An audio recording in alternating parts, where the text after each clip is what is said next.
Bonjour à tous et bienvenue sur boursicoté.com pour cette nouvelle analyse technique Forex et matières premières avec une paire de devises euro-dollar qui continue à évoluer dans ce range ici, comme depuis maintenant plusieurs semaines. On est rentré dans ce range ici suite à une cassure que nous avions eu ici dans le courant du mois de novembre, et depuis on reste ici dans cette zone entre 1.1180 et 1.1370. Avec le nouvel an, on a pensé ici pouvoir ressortir à la hausse de cette zone de range, et bien pas du tout. On se rééquilibre à l'intérieur de celle-ci, donc c'est totalement neutralisé d'un point de vue court terme. Par contre, d'un point de vue moyen terme, on reste ici dans une dynamique plutôt baissière, liée au fait que la tendance était baissière précédemment et qu'il n'y a eu que très peu de rebonds techniques. Mais pour confirmer cette tendance, il faudrait casser la zone de support ici des 1.1180 qui correspond quasiment au point bas significatif qu'avait marqué la paire de devises lors de sa dernière dynamique baissière. Sur la paire de devises livre sterling contre dollar américain, on reprend le chemin de la hausse. Alors il semblerait que ce ne soit plus la zone des 1.35 qui soit support majeur. On analyse ici donc une dynamique haussière, une phase de consolidation. Vous voyez comment le retracement de 23,6% de Fibonacci que je vous ai tracé hier a été techniquement respecté. On a eu ici cette attaque, mais cette zone s'est imposée en tant que support, et ensuite on est remonté. Donc ce que je vous propose, c'est justement de déplacer ici cette zone sur ce niveau, puisque celui-ci tout simplement a été très significatif.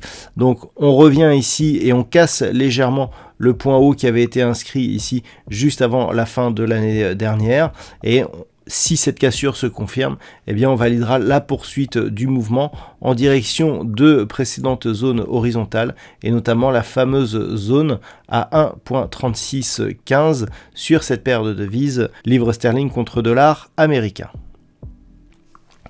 Sur l'or, nous sommes toujours sur une dynamique haussière, malgré ici les fortes volatilités à la baisse. Je vous avais indiqué un alignement ici de points bas, et ici un alignement de points hauts. Donc on a bien eu un nouveau point haut significatif ici à 1831,50. On est juste venu ici chercher cette zone de résistance majeure, avant ici cette phase de consolidation.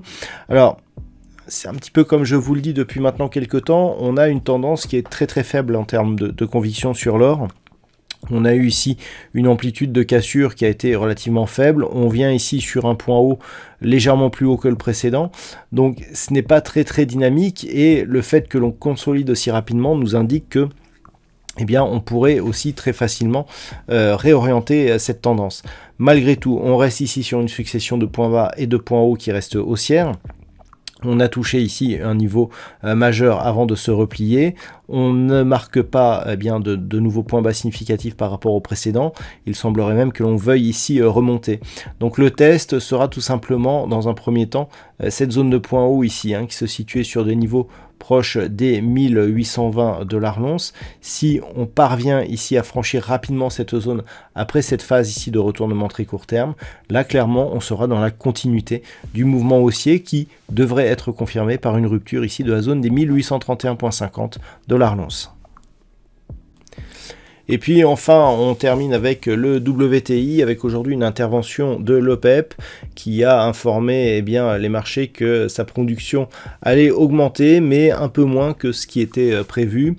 Donc, en tout cas, ce qui était attendu, ce qui a provoqué ici un mouvement de hausse. Alors là aussi, c'est un mouvement assez intéressant. On avait cette zone des 75 $ le baril qui était une zone majeure. On a cassé cette zone et puis on est revenu chercher ici l'ancienne résistance comme niveau de support, et on remonte ici marqué de nouveau plus haut. Donc aujourd'hui, tout simplement, on a légèrement repoussé le plus haut donc de cette tendance, ce qui confirme dans l'ensemble, c'est-à-dire ici cette amplitude, on consolide légèrement et on reprend, ce qui confirme l'ensemble de la tendance, avec donc une reprise de la hausse qui est attendue, et en tout cas le biais reste haussier tant que l'on est au-dessus des 75 $95 le baril, et on peut viser un retour ici sur cette ancienne zone de résistance, proche des $85 le baril d'un point de vue moyen terme, mais là le prochain objectif court terme se situe à $80,50 le baril. Voilà donc ce que l'on peut dire sur cette analyse technique Forex et matières premières. Je vous souhaite une très bonne soirée, on se retrouve dès demain pour d'autres analyses techniques, toujours sur le site boursicoté.com.